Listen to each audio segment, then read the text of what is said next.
मेरे सभी प्यारे भाइयों बहनों, पीताम्बरा एजुकेशन चैनल पर आपका बहुत बहुत स्वागत, वंदन, अभिनंदन।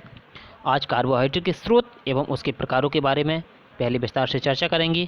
उसके बाद बहुविकल्पीय प्रश्नों को सॉल्व भी करेंगे। तो चलिए चलते हैं आज की क्लास की तरफ। जिन भाई बहनों ने चैनल सब्सक्राइब ना किया वो सब्सक्राइब करें, लाइक करें और शेयर ज़रूर करें ताकि आप जैसे और लोगों का भी भला हो सके। और इसके लिए कोई चार्ज नहीं है, एकदम फ्री है। आप शेयर करें, शेयर करने में कंजूसी ना करें और लाइक करें, कमेंट जरूर करें ताकि हमें मोटिवेशन मिलता रहे। चलिए बढ़ते हैं आज की क्लास की तरफ। तो सबसे पहले देख लेते हैं कार्बोहाइड्रेट होता क्या है। कार्बोहाइड्रेट किससे कहते हैं? कार्बोहाइड्रेट एक शुगर होती है जो हमारे शरीर के अंदर जाकर ग्लूकोज में बदल जाती है। ग्लूकोज हमारे मस्तिष्क, मांसपेशी और अन्य सेल्स के लिए ऊर्जा का प्राथमिक यानी पहला स्रोत होता है। अर्थात हमें जब कभी भी ज़रूरत पड़ेगी किसी भी कार्य को करने के लिए तो हमें कार्बोहाइड्रेट लेना पड़ेगा। हमारा जो शरीर जितना भी कार्य करता है वो कार्बोहाइड्रेट से ऊर्जा मिलती है।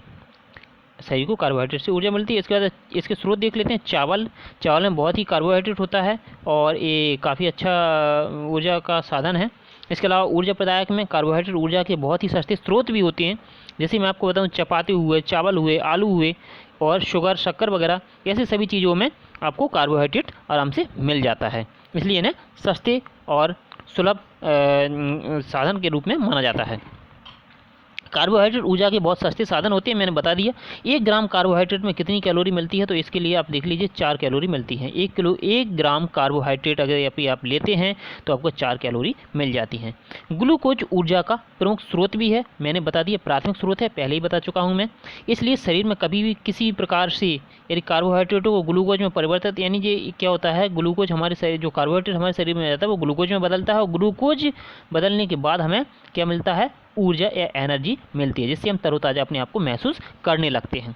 इसके बाद मैं बता दूं आपको, ये हमारा जो हमारा शरीर होता है ना, ये क्या करता है कि कुछ भाग को, ये इस जो कार्बोहाइड्रेट है उसका कुछ भाग ग्लाइकोजन के रूप में हमारी यकृत और मांसपेशियों में स्टोर कर लेता है। एक बहुत इंपॉर्टेंट है, क्वेश्चन पूछा जाता है कि जो आपका कार्बोहाइड्रेट होता है तो कार्बोहाइड्रेट को किस रूप में संग्रहित करता है हमारा शरीर? कभी कभी तो यकृत, और कभी कभी नहीं करता ही है, यकृत और मांसपेशियों में ये कर लेता है संग्रहित, और कुछ भाग उसको में वसा के रूप में भी संग्रहित हो जाते हैं। यानी केवल यहाँ से क्वेश्चन 3 बनेंगे। दूसरा क्वेश्चन ये बन गया। तीसरा क्वेश्चन देखिए, तीसरा क्वेश्चन ऐसे बना कि ये क्या वसा के रूप में भी संग्रहित होता है? हाँ बिल्कुल होता है, ये वसा के रूप में भी संग्रहित हो सकता है। ठीक है ना, तो ये 3 क्वेश्चन यहाँ से बनते हैं। अगला देख लेते हैं, कार्बोहाइड्रेट का वर्गीकरण देख लेते हैं। ये कार्बोहाइड्रेट के वर्गीकरण भौतिक गुण के आधार पर, पहला होता है शर्करा। ये शर्करा, भौतिक गुण के आधार पर कार्बोहाइड्रेट को 2 भागों में बांटा गया है। पहला होता है शर्करा और दूसरा होता है अशर्करा। देखिए 2 प्रकार हैं, पहला शर्करा और दूसरा अशर्करा। शर्करा में देख लेते हैं, शर्करा मीठी होती है स्वाद में, यानी शुगर जो होती है उस शर्करा बोलते हैं। शर्करा स्वाद में मीठी होती हैं, जितनी मीठी चीज़ें होती हैं ज़्यादातर इनमें शर्करा होती है। और ये विलेय भी होते हैं, किसी भी चीज़ में घुल जाते हैं। और क्रस्टली, ठोस क्रस्टली होती है, दानेदार होते हैं, जैसे सुक्रोज। अब देखिए अशर्करा, अशर्करा ये स्वादहीन होती है, अर्थात इसमें कोई स्वाद नहीं रहेगा, अविलेय, अरे घुलेगी नहीं। और अक्रस्टलीय, इसमें क्रिस्टल नहीं होंगे, छोटे छोटे दाने टाइप के नहीं होंगे। और जैसे सेलुलोज और स्टार्च इसके प्रमुख एग्जाम्पल होते हैं आपके। ठीक है ना, अगला देख लेते हैं आगे। आगे क्या है, कार्बोहाइड्रेट के लाभ क्या क्या होते हैं? कार्बोहाइड्रेट के लाभ देख लेते हैं, क्या क्या लाभ होने वाले हैं कार्बोहाइड्रेट के। तो देखिए कार्बोहाइड्रेट के जो लाभ हैं वो निम्न प्रकार से हैं। पहला है शरीर के लिए ऊर्जा प्रदान करता है। दूसरा है आपके मूड को अपलिफ्ट करता है। अर्थात क्या है, अगर कार्बोहाइड्रेट की कमी होगी आपको थकान महसूस ज़्यादा होगी, आप जब थके होंगे तो आपका मूड भी ऑफ रहेगा, और इसलिए कार्बोहाइड्रेट क्या करता है, हमारे मूड को अपलिफ्ट करता है। बेहतरीन नींद में भी मदद करता है, हमारा अच्छी नींद के लिए कार्बोहाइड्रेट भी मदद करता है। शरीर में फाइबर को बढ़ता है, जिससे आपको कॉन्स्टिपेशन संबंधी समस्याएं और पेट से संबंधी समस्याएं नहीं होती हैं। रोगों से लड़ने में आपकी हेल्प करता है। पाचन शक्ति को बढ़ाता है। ब्लड में क्लॉटिंग, अर्थात थक के जगह जमना, ब्लड में क्लॉटिंग यानी खून को जमने से भी ये रोकता है। और वजन नियंत्रित करने के लिए उपयोगी होता है।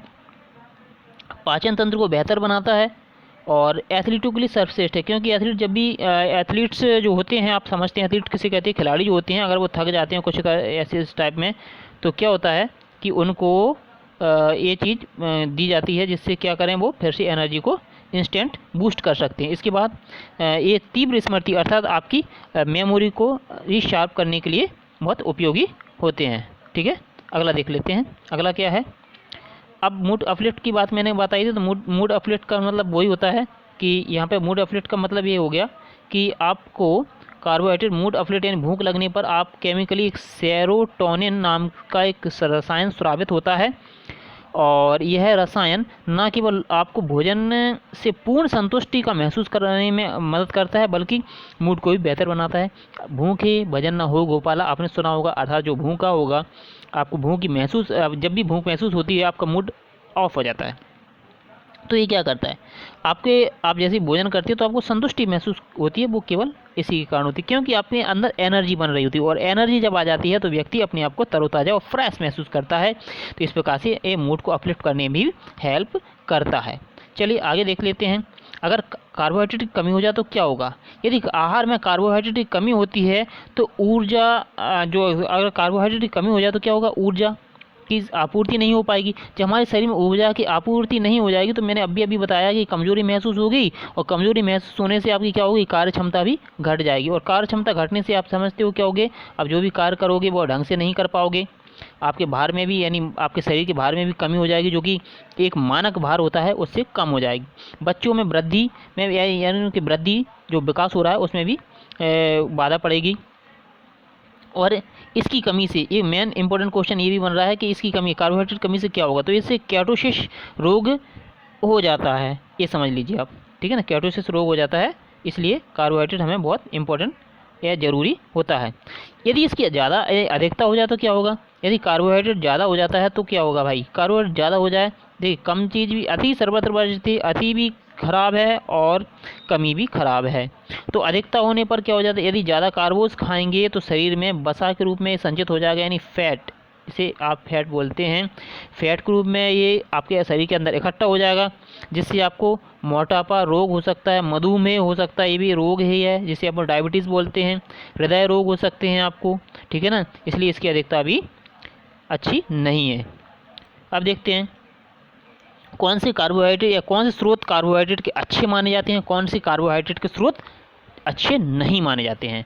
देखिए आपका नॉन स्टार्च सब्जी जिसमें स्टार्च बहुत कम मात्रा में होता है, स्टार्च जानते हो, देखिए कभी कभी आपने चावल को देखा होगा, चावल को जब आप पकाते हैं तो उसमें सफ़ेद कलर का जो कुछ वाटर पानी निकलने लगता है तो ये स्टार्च होता है। या आप देखते हैं आलू काटने पर जो वाइट कलर निकलता है पानी में डुबाने के बाद, आप देखेंगे उसमें वाइट कलर नीचे आ जाता है, वो स्टार्च होता है। तो स्टार्च जो इसमें कम स्टार्च होता है वो अच्छा माना जाता है, जैसे ज़्यादा स्टार्च होता है वो तो ज़्यादा अच्छा नहीं माना जाता है। और इसके बाद शकरकंद या रतालू वगैरह वो भी आपके अच्छे स्रोत में आएंगे। अच्छा, बुरे स्रोत में क्या है, थोड़ा सा बुरा स्रोत भी देख लेते हैं। ये सोडा वाटर जो आप पीते हैं ना, कोल्ड ड्रिंक्स वगैरह पीते हैं, वो बुरे स्रोत में आएंगे आपके। पास्ता चाउमीन वगैरह ये बुरे स्रोत में आएंगे आपके। जिन लोगों की फेवरेट चीज़ें हैं तो आप इन्हें अभी से कम कर दें क्योंकि ये अच्छा नहीं है आपके स्वास्थ्य के लिए। और इसके बाद आपकी फल सब्जियां ये गुड फूड हैं, और चावल ज़्यादा खाने पर आपको क्या होगा, ज़्यादा चावल नहीं खाना है, नहीं तो ये शुगर के लिए, जो शुगर के पेशेंट है वो तो वैसे भी नहीं खाते हैं, लेकिन शुगर इससे बढ़ती है, इसलिए चावल में भी ज़्यादा नहीं लेना चाहिए। हाँ, ब्राउन राइस आप ले सकते हैं, लेकिन ये चावल फिर भी आप समझ सकते हैं। ये फ्रूट्स अच्छे होते हैं, हरी सब्जियां जितनी खाएंगे उसमें अच्छा वाला फाइबर मिलेगा आपको, और आपको कार्बोहाइड्रेट अच्छा मिलेगा। और जो कृत्रिम मीठी चीज़ें होती हैं, जैसे भी जो आपकी शक्कर वगैरह शुगर वगैरह डाल करके और शैक्रीन वगैरह से बनाई जाती हैं, बिल्कुल भी अच्छी नहीं होती हैं। इसलिए चॉकलेट वगैरह या जो भी चीज़ें होती हैं जो आपकी कृत्रिम मिठास होती है, इनमें वो इन्हें अवॉइड करें आप अभी से। ठीक है ना, तो ये मैंने आपको बता दिया अच्छे और बुरे, आप इन्हें जूम करके या स्टॉप करके वीडियो को रिप्ले करके देख सकते हैं। और अगला देख लेते हैं, चावल और रोटी, इनसे भी हमें क्या मिलता है, कार्बोहाइड्रेट की प्राप्ति हो जाती है। अब आप चावल को या रोटी को ज़्यादा देर तक आप चबाते हैं ना, तो धीमे धीमे ये रोटी आपको मीठी लगने लगती है। क्यों लगने लगती है, क्योंकि इसमें कार्बोहाइड्रेट आपका ग्लूकोज, सुक्रोज, फ्रक्टोज इस टाइप में अलग अलग टाइप में फूड टूटने लगता है, जिससे आपको मीठी रोटी लगने लगती है। अगला मैं आपको एक बात और बता दूं, सुक्रोज, फ्रक्टोज और माल्टोज ये 3 प्रकार होते हैं, जिनके लिए मैं अगर आप लोग कहेंगे तो मैं अलग से सेपरेट वीडियो बना दूंगा इनको समझाने के लिए। सुक्रोज, माल्टोज और फ्रक्टोज ये भी इसी शर्करा शुगर के ही अलग अलग रूप हैं। ठीक है ना, ओके। तो अभी तो हम कार्बोहाइड्रेट पढ़ रहे हैं, तो कार्बोहाइड्रेट पर ही चलते हैं। अब भोजन अब क्वेश्चन आपका यहाँ से क्वेश्चन है, अब मेरे प्यारे भाई बहनों आप कॉपी पेन लेकर के तैयार हो जाइए, क्योंकि अब आपका टेस्ट है। और आप बताएं ज़रूर कमेंट करके आपके आंसर्स कितने सही निकले हैं, आपकी पढ़ाई किस दिशा में और कितनी कामयाब हो रही है। पहला क्वेश्चन है, भोजन का अनिवार्य अंग या अनिवार्य अवयव है ग्लूकोज, प्रोटीन, स्टार्च या कार्बोहाइड्रेट। बताइए क्या होना चाहिए। आपके लिए मैं थोड़ा सा स्क्रीन को नियंत्रित कर देता हूँ। चलिए, भोजन का अनिवार्य अवयव है ग्लूकोज, प्रोटीन, स्टार्च या कार्बोहाइड्रेट। आंसर बताइए। जी बिल्कुल सही है, भोजन का अनिवार्य अंग है। जिन भाई बहनों का आंसर कार्बोहाइड्रेट आ रहा है, अर्थात वो बिल्कुल सही बोल रहे हैं। भोजन का प्रमुख अंग है कार्बोहाइड्रेट। यदि कार्बोहाइड्रेट नहीं होगी तो आप कितना ही भोजन कर लीजिए, आपको ऊर्जा नहीं मिलेगी, और ऊर्जा नहीं मिलेगी तो आप मेहनत या आपके शरीर से जो भी कार्य हो रहा है वो कार्य नहीं होगा, आप थकावट का महसूस हमेशा करते रहेंगे। इसलिए कार्बोहाइड्रेट भोजन का प्रमुख अंग माना गया है। नेक्स्ट क्वेश्चन है, निम्नलिखित में से कौन सा पदार्थ मानव शरीर में ईंधन अर्थात ईंधन का काम करता है। प्रोटीन, विटामिन, कार्बोहाइड्रेट या कुछ और क्या है भाई, जल। बताइए। मानव शरीर में निम्नलिखित में कौन सा पदार्थ निम्नलिखित में से कौन सा पदार्थ मानव शरीर में ईंधन का काम करता है। प्रोटीन, विटामिन, कार्बोहाइड्रेट या जल। तो जिन भाई बहनों का आंसर मेरा कार्बोहाइड्रेट आ रहा है, एकदम सही है कि मानव शरीर में ईंधन का काम करता है, वो है आपका कार्बोहाइड्रेट। ये आंसर आपका सही हो जाएगा, ये है कार्बोहाइड्रेट, जो कि आंसर आपका सही रहेगा। जिन भाई बहनों ने कार्बोहाइड्रेट लगाया एकदम सही है। मैं कलर चेंज कर लेता हूँ, अगर आपको ये सही रहेगा, ये कार्बोहाइड्रेट आपका सही हो गया। अगला देख लेते हैं। अगला है आपका क्वेश्चन, कैप्सूल। जो आप कैप्सूल खाते हैं ना, मेडिकल से आपको जो कैप्सूल मिलता है ना दवाई के रूप में, ये कैप्सूल जो होता है इसका आवरण अर्थात इसका खोल जो है वो किस चीज़ से बना होता है। प्रोटीन का, अंडे के छिलके का, सेलुलोज का या स्टार्च का। बताइए। क्वेश्चन आपके सामने एक बार फिर से देख लीजिए। कैप्सूल का आवरण बना होता है प्रोटीन का, अंडे के छिलके का, सेलुलोज का या स्टार्च का। बताइए आंसर।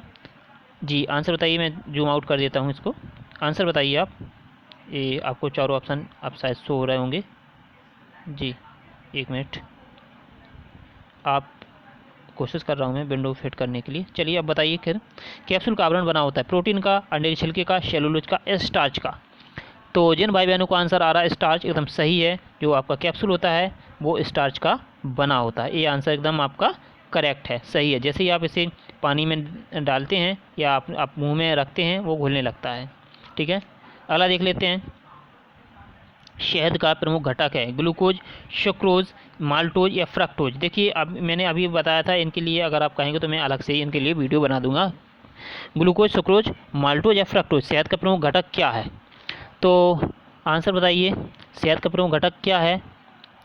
शहद का प्रमुख घटक ग्लूकोज, सुक्रोज या माल्टोज। आंसर क्या आना चाहिए, फ्रक्टोज। सही बात है, क्योंकि शहद में फ्रक्टोज होता है, और फ्रक्टोज, जिन भाई बहनों का आंसर फ्रक्टोज आ रहा है एकदम सही बोल रहे हैं आप। यदि फ्रक्टोज आंसर आ रहा है तो एकदम सही है। शहद में फ्रक्टोज पाया जाता है, शहद में फ्रक्टोज पाया जाता है, जिससे उसकी मिठास होती है उसमें फ्रक्टोज होता है। अगला देख लीजिए, निम्न में से कौन सी शर्करा तत्काल ऊर्जा प्रदान करती है। यदि आप थके हुए हैं और आपको तुरंत एनर्जी चाहिए, इंस्टेंट एनर्जी चाहिए, तो आप किस प्रकार की शर्करा का यूज़ करेंगे। लैक्टोज, सेलुलोज, माल्टोज या ग्लूकोज। लैक्टोज, सेलुलोज, माल्टोज या ग्लूकोज। इंस्टेंट एनर्जी के लिए आप क्या यूज़ करेंगे। बताइए, लैक्टोज, सेलुलोज, माल्टोज या ग्लूकोज। आंसर आपका, जी आंसर आपका क्या होना चाहिए, बिल्कुल सही है। जिन भाई बहनों का आंसर ग्लूकोज आ रहा है एकदम सही है। इन तुरंत एनर्जी के लिए आपको ग्लूकोज की ज़रूरत पड़ेगी, ग्लूकोज की ज़रूरत पड़ेगी। ठीक है ना, तुरंत एनर्जी के लिए ग्लूकोज आपका सही रहेगा। अगला क्वेश्चन है, शहद में मुख्यतः होते हैं, मैंने शहद में ये आंसर चूँकि आउट हो गया है। शहद में मुख्यतः होते हैं कार्बोहाइड्रेट होते हैं, आंसर लगा हुआ, शहद में कार्बोहाइड्रेट पाया जाता है। अगला देखते हैं, निम्नलिखित में से सर्वाधिक ऊर्जा प्रदान करता है कौन करता है। कार्बोहाइड्रेट, प्रोटीन, विटामिन या खनिज लवण। बताइए, निम्नलिखित में से सर्वाधिक ऊर्जा प्रदान कौन करता है। कार्बोहाइड्रेट, प्रोटीन, विटामिन या खनिज लवण। आंसर बताइए, निम्नलिखित में से सर्वाधिक ऊर्जा प्रदान करता है कार्बोहाइड्रेट, प्रोटीन, विटामिन या खनिज लवण। जी बताइए आंसर। सेवन्थ का जिन भाई बहनों को आंसर आ रहा है कार्बोहाइड्रेट, वो एकदम सही है। यदि आपको निम्न सबसे ज़्यादा तुरंत ऊर्जा चाहिए, सर्वाधिक ऊर्जा प्रदान करता है, तो वो कार्बोहाइड्रेट है। इसलिए आंसर सर्वाधिक ऊर्जा प्रदान करता है कार्बोहाइड्रेट, एकदम सही आंसर है। नेक्स्ट देख लेते हैं, अगला क्वेश्चन है, मानव शरीर में कार्बोहाइड्रेट पुनः संग्रह होता है, कहाँ होता है पुनः संग्रह? शुगर, स्टार्च, ग्लूकोज या ग्लाइकोजेन, किस में होता है?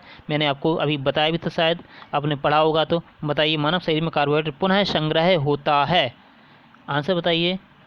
जी, ग्लाइकोजेन, बिल्कुल सही है, ग्लाइकोजेन में ये संग्रह हो जाता है। जिन भाई बहनों का आंसर यदि ग्लाइकोजेन आ रहा है तो बिल्कुल सही है, पुनः संग्रहित ग्लाइकोजेन में होता है। अगला क्वेश्चन ध्यान से पढ़ लीजिए, एथलीट को निम्न में से जल्दी और ज़्यादा ऊर्जा मिलती है किससे?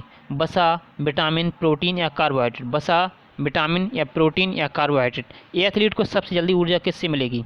तो जिन भाई बहनों को आंसर आ रहा है कार्बोहाइड्रेट, तो एकदम सही है, कार्बोहाइड्रेट एकदम सही है, क्योंकि इंस्टेंट एनर्जी इसी से मिलती है, इसलिए आंसर एकदम सही है। अगला है, लंबे समय तक कठोर शारीरिक कार्य करने के बाद मांसपेशियों में थकान अनुभव होने का कारण क्या है? ऑक्सीजन की कमी, पेशी तंतु में थोड़ी बहुत टूट फूट, ग्लूकोज का अपक्षय या लैक्टिक एसिड का संचय? बताइए आंसर। क्वेश्चन भी एक बार फिर देख लीजिए, लंबे समय तक कठोर शारीरिक कार्य करने के बाद मांसपेशियों में थकान अनुभव होने का कारण क्या है?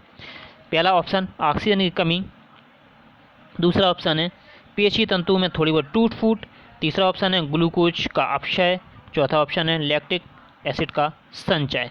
तो आपका आंसर बताइए, क्या होना चाहिए आपका आंसर?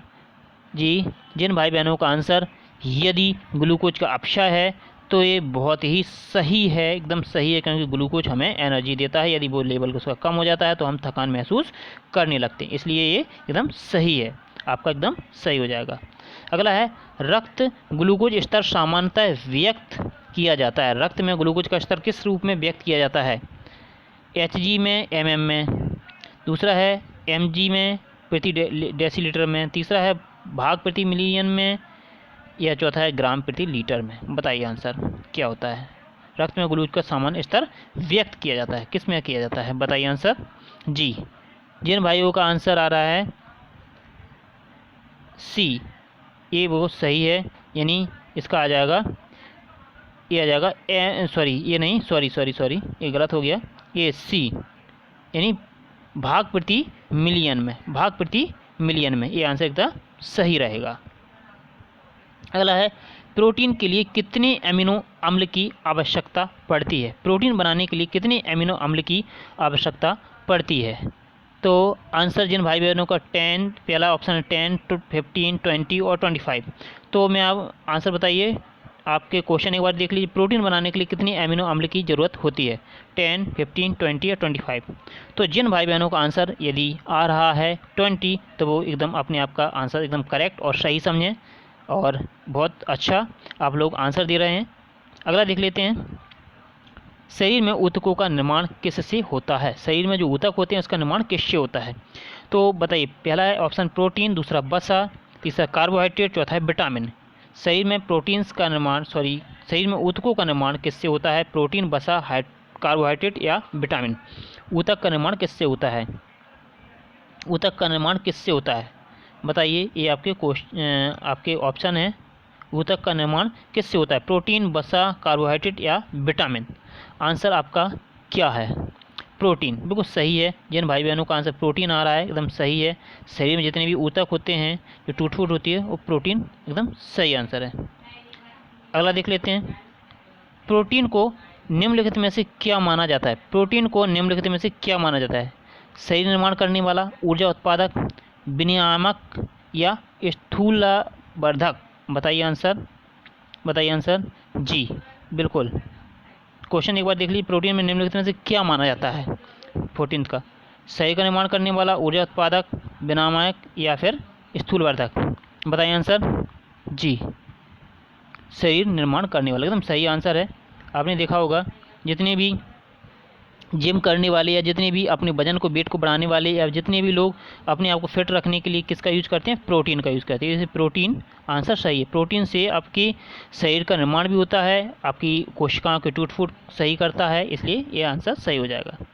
एंजाइम मूल रूप से क्या है? एंजाइम जो होते हैं मूल रूप से होते क्या हैं? कार्बोहाइड्रेट, प्रोटीन, लिपिड या एमिनो अम्ल। एंजाइम मूल रूप से क्या होते हैं? कार्बोहाइड्रेट, प्रोटीन, लिपिड या एमिनो अम्ल। बताइए एंजाइम मूल रूप से क्या होते हैं? तो एकदम सही आंसर है जिनका आ रहा है एंजाइम मूल रूप से क्या होते हैं, जिनका आंसर यदि आ रहा है प्रोटीन, तो एकदम सही है। एंजाइम जो होते हैं वो प्रोटीन होते हैं मेरे प्यारे भाइयों बहनों, ये एंजाइम होते हैं प्रोटीन्स। ये आंसर एकदम सही है। नेक्स्ट देखते हैं, जैविक सिस्टम में रासायनिक क्रिया की प्रक्रिया को तेज करने में उत्तरदायी पदार्थ है। जैविक सिस्टम में रासायनिक क्रिया की प्रक्रिया को तेज करने में उत्तरदायी पदार्थ कौन है? जीवाणु, डीएनए, एंजाइम या प्रोटीन। जीवाणु, डीएनए, एंजाइम या प्रोटीन। आंसर बताइए क्या होना चाहिए? जी आंसर क्या होना चाहिए? एंजाइम। एकदम सही आंसर है, एकदम सही आंसर है ये वाला एंजाइम जिन भाई बहनों का आ रहा है वो बिल्कुल सही है एंजाइम।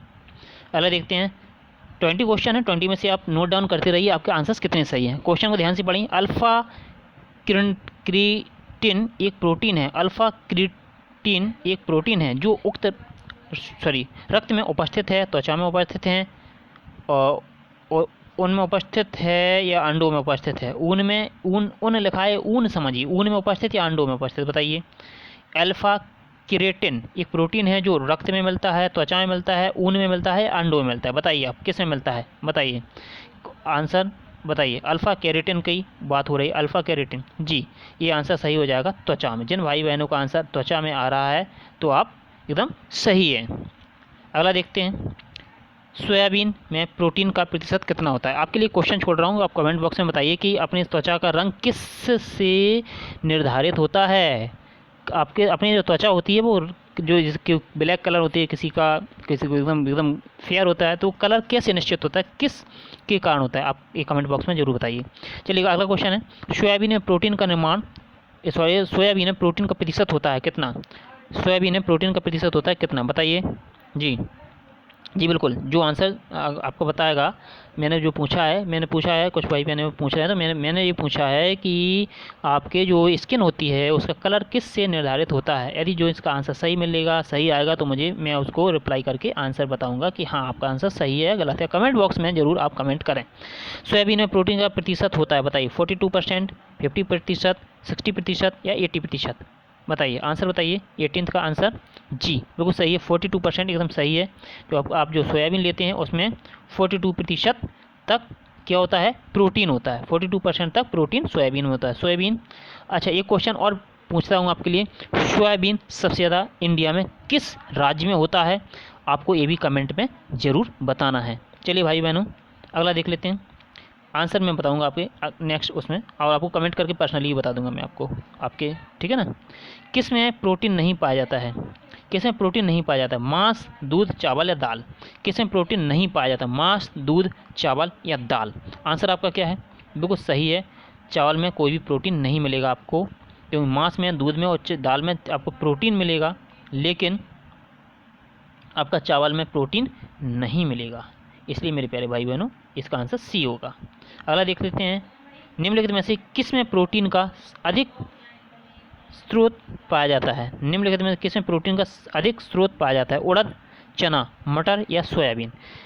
जिन भाई बहनों ने अभी आंसर अगर सही से पढ़ा होगा, ध्यान से दिया, सुना होगा, तो आंसर आप सही दे देंगे। जी बिल्कुल, जिनका आंसर आ रहा है सोयाबीन, यानी तो आपका एकदम सही है आप, क्योंकि सोयाबीन सबसे अधिक स्रोत प्रोटीन का है, वो है सोयाबीन। तो ये आप ज़रूर बताएं कमेंट में आपके 20 में से कितने मार्क्स आपने गेन किए हैं। चलिए मिलते हैं नेक्स्ट वीडियो में, तब तक के लिए जिन भाई बहनों ने चैनल सब्सक्राइब ना किया चैनल सब्सक्राइब करें, लाइक करें, शेयर करें और कमेंट जरूर करें। हाँ, बेल आइकन को दबा के ऑल का बटन जरूर दबा दें, जिससे आपको पूरी नोटिफिकेशन टाइम पर मिलते रहें। मिलते हैं नेक्स्ट वीडियो में, आपकी कमेंट का इंतजार रहेगा हमें। चलिए बढ़ते हैं, तब मिलते हैं नेक्स्ट वीडियो में, तब तक के thank you watching for this video. Bye bye.